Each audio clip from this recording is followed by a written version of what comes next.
Queridos irmãos em Cristo, herdeiros das bênçãos da palavra profética do Apocalipse, hoje nós vamos ter uma palavra um tanto diferente, mas dentro do livro do Apocalipse.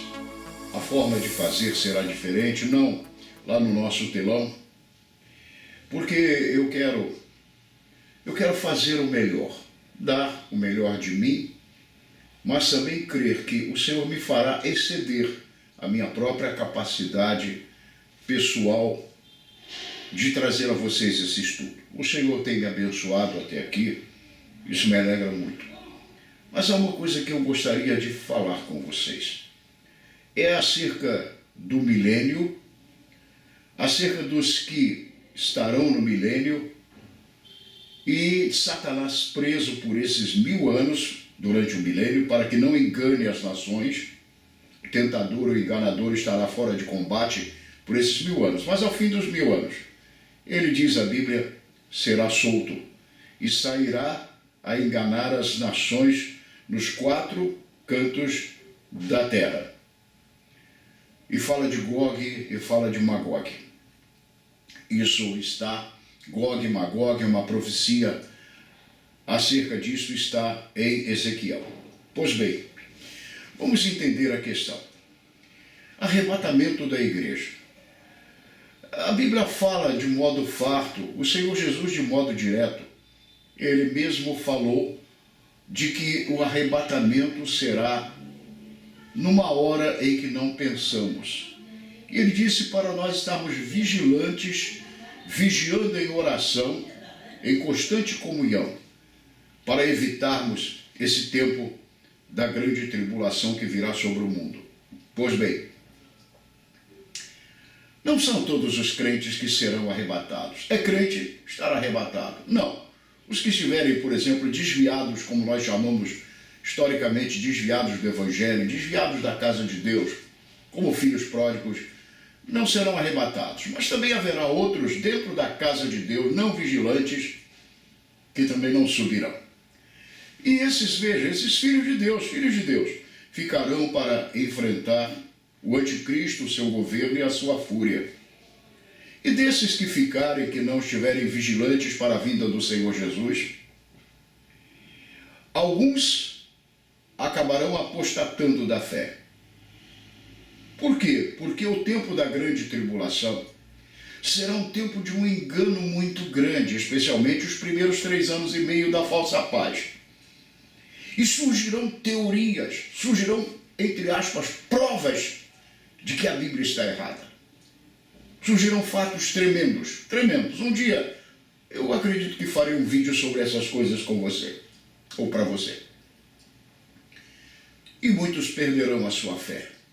Outros que estavam na casa de Deus, não chegaram à fé salvífica, não nasceram de novo, mas tinham uma religião cristã, evangélica, o que seja.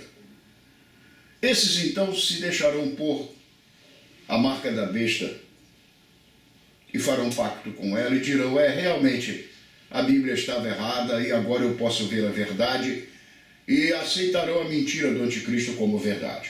Mas a verdade verdadeira, a que suplanta tudo isso, prevalece, é que muitos dos que ficaram, filhos de Deus, crentes, mas dorminhocos, não vigilantes, distraídos, ao ouvirem dizer que Cristo voltou naquela noite, eles agora saberão, ele veio, eu fiquei, mas se esforçarão, renovarão suas forças no Senhor e enfrentarão o anticristo.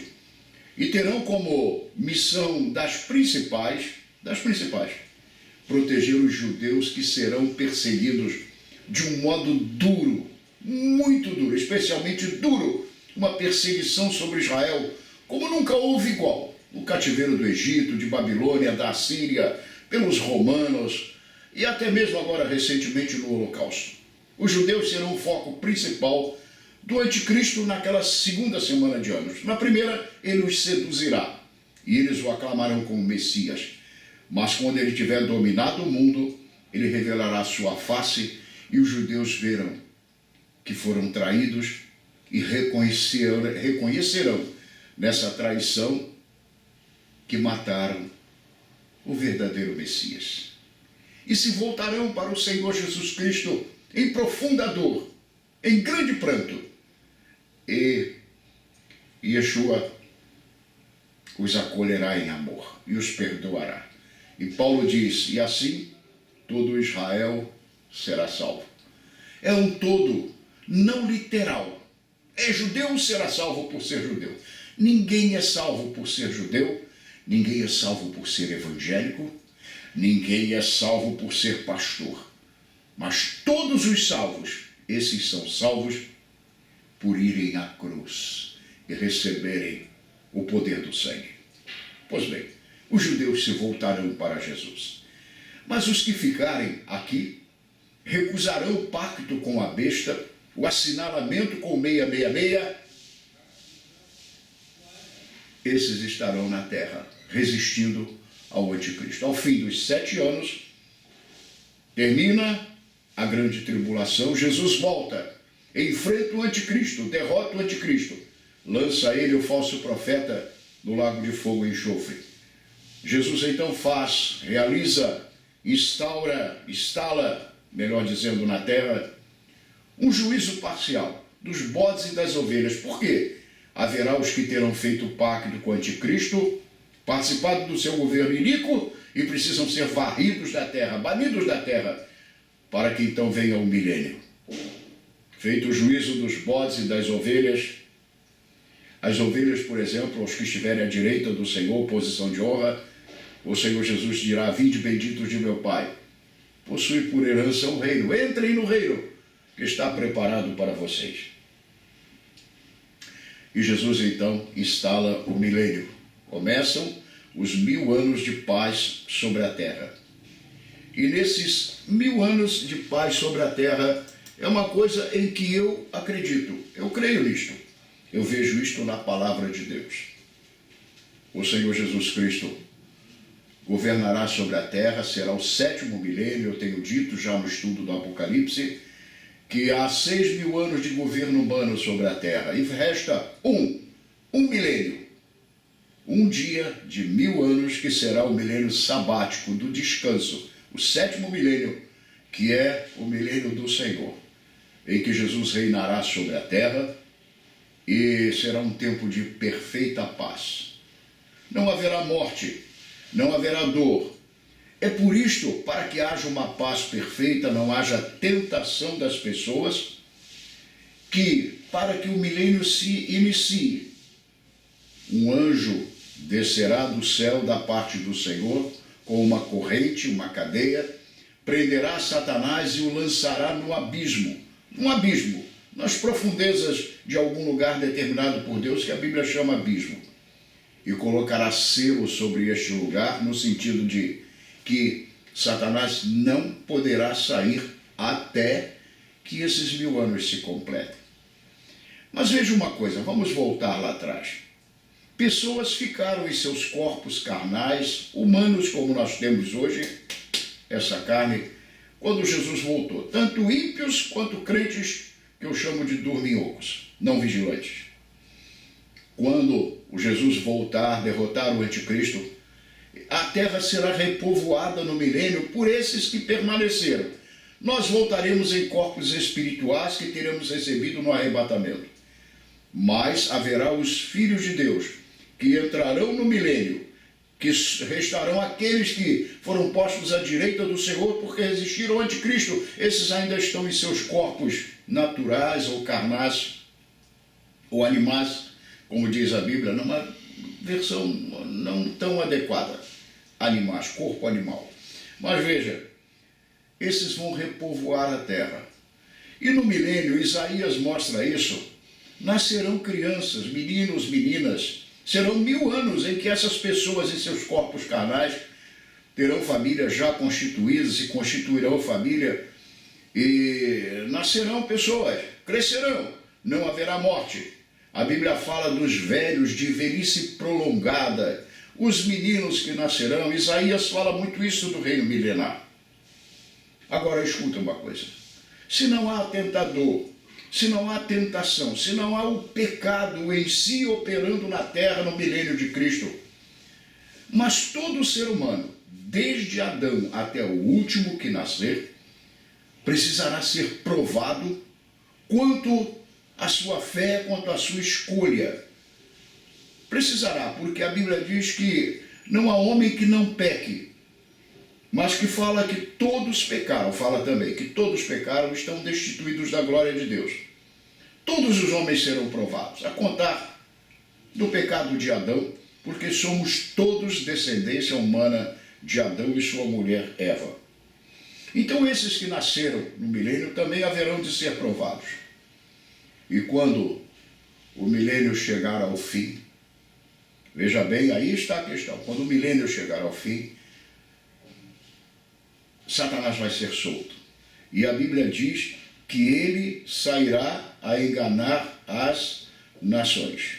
Diz assim o texto, Apocalipse 27, nós estamos analisando nesses dias o capítulo 20, diz assim, ora, quando se completarem os 1000 anos, Satanás será solto da sua prisão e sairá a enganar as nações que estão nos 4 cantos da terra, Gog e Magog, cujo número é como a areia do mar, a fim de ajuntá-los para a batalha.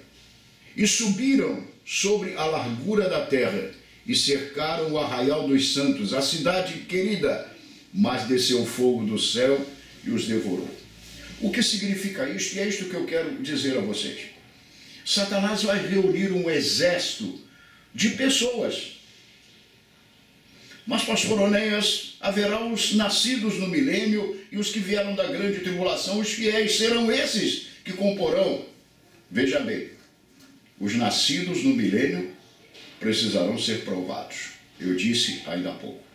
E Satanás agora vai sair e ele vai gerar, vai fomentar mentira, irrealidade, calúnia, tudo isso, engano, sofisma, sobre esses que terão nascido no milênio, não serão poucos, será uma multidão de multidões, e perverterá muitos desses corações. Repito, porque eles precisarão ser provados. O que vocês querem? Parece que valerá para eles aquela palavra lá de trás de Deuteronômio 30. Hoje te tenho proposto a vida e a morte, a bênção e a maldição. Escolhe, pois, a vida para que vivas. Eles farão também a sua escolha responsável e consciente. E muitos serão enganados pela antiga serpente, após ser solta. A serpente, a antiga serpente, o diabo. E ele ajuntará um exército de revoltados que marchará contra o Senhor Jesus, que estará ao fim do milênio em Jerusalém, terá reinado dali e estará reinando.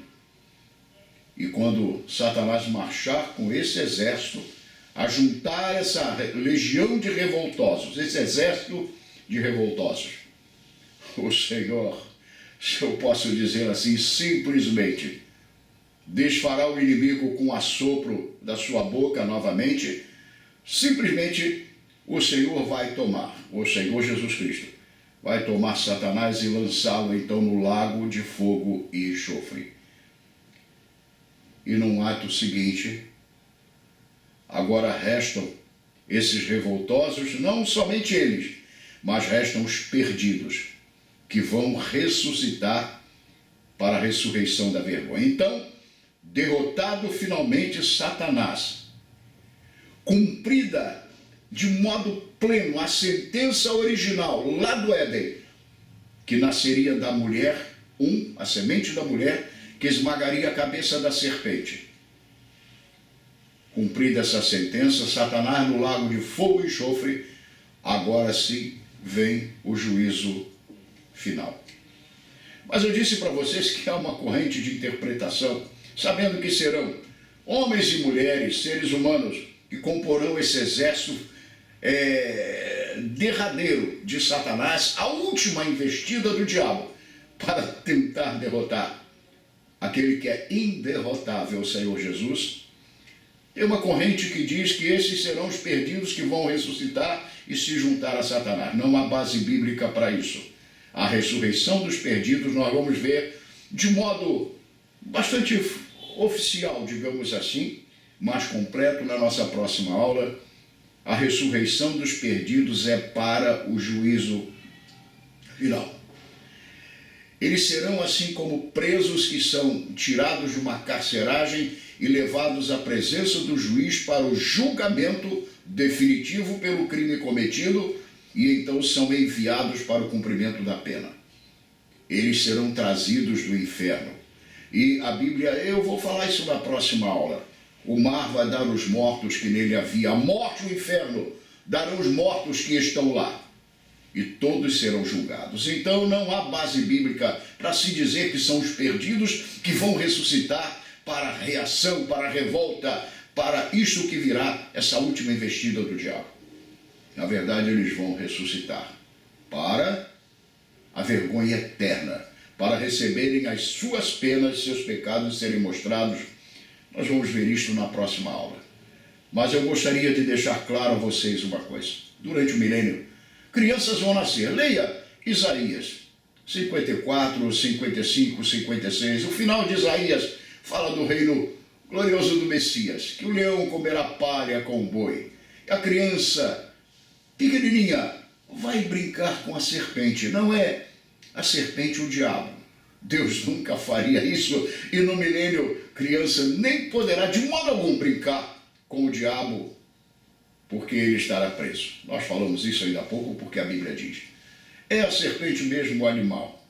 Não é? É a serpente o animal. Veja bem, haverá paz total. E nascerão filhos e filhas, meninos e meninas. Os bebês virão, crescerão, vida longa, não há morte no milênio. Mas precisam ser provados. São esses, ou desses, que haverá um exército ao lado de Satanás para marchar contra o Cordeiro que estará reinando em Jerusalém. Derrotado o diabo, e é interessante, o Apocalipse, nós vamos ver na próxima aula, não fala de uma grande batalha, que houve peleja. Simplesmente diz que ele reunirá nações, ele reunirá pessoas revoltosas com ele, um exército, e vai marchar contra o Cordeiro na cidade querida, agora Jerusalém. Por quê? Porque Jesus estará reinando ali. E diz simplesmente que ele, que enganava as nações, foi lançado no lago de fogo e enxofre, onde estão a besta e o falso profeta, e de dia e de noite serão atormentados. Parece que a decisão do Senhor Deus Todo-Poderoso não alimentar batalha mais prolongada contra ele. A derrota será cabal, final, derradeira e rápida. Mas eu gostaria de deixar esse detalhe hoje nesse vídeo com você. Nós estamos hoje na preparação de um congresso, de um seminário muito grande em nossa igreja. A movimentação aqui é grande. Eu não sei se eu vou poder gravar hoje, porque o nosso estúdio é meu gabinete pastoral. Ainda não tem isolamento acústico, mas muito provavelmente será na segunda-feira a nossa aula que tratará do juízo final. Nós estamos chegando ao fim do Apocalipse e chegando com grande vitória. Eu estou muito alegre no meu coração. Portanto, nossa próxima aula regular, digamos assim, falaremos sobre o juízo final. E depois, nas aulas seguintes, sobre novo céu e nova terra. Aí, não mais problemas, não mais guerras, não mais luta, não mais engano, não mais mentira, não mais pecado. Nós vamos entrar pela fé aqui no nosso estudo. Nós vamos entrar um pouquinho na nova terra, na nova Jerusalém, e ver as coisas gloriosas que já são hoje a nossa herança. Tudo nele, em Cristo Jesus. Ficando por aqui nesta colocação, nesta aula especial, Pastor Onéias, seu conservo, seu amigo. Um abraço do tamanho do meu coração e a paz do Senhor Jesus Cristo. Deus te abençoe em nome de Jesus.